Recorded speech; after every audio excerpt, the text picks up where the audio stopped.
Good morning, Florida. My name is Walter Maiza, reporting from City of Hialeah Educational Academy, and today we're going to talk about the ways we as a nation can prevent school shootings. Until the medics were able to get here and get them up to the hospital.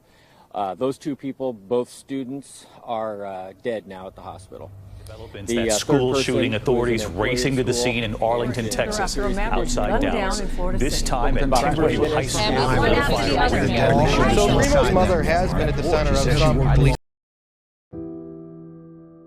In the typical lifespan of a person today, about 13% of their life is spent in schools. Unfortunately, however, in recent years, that number has risen to around 72% for the victims of school shootings in the United States. With all this violence happening in our schools, one simple question is left remaining. What can we do? Well, one police department in Hialeah may have an answer. What the department does is they create pretty much an in-house training for police officers to be involved in a live scenario of a shooting.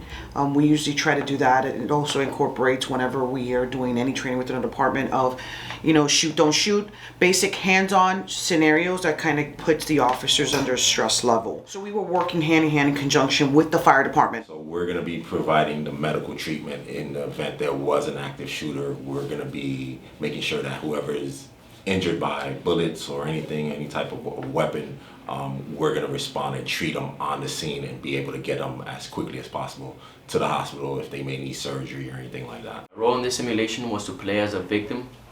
Unfortunately, in the United States, there has been an uprising when it comes to school shootings. So my role in this scenario was to play as the victim in order to let law enforcement have a better understanding and a better training when it comes to the scenario.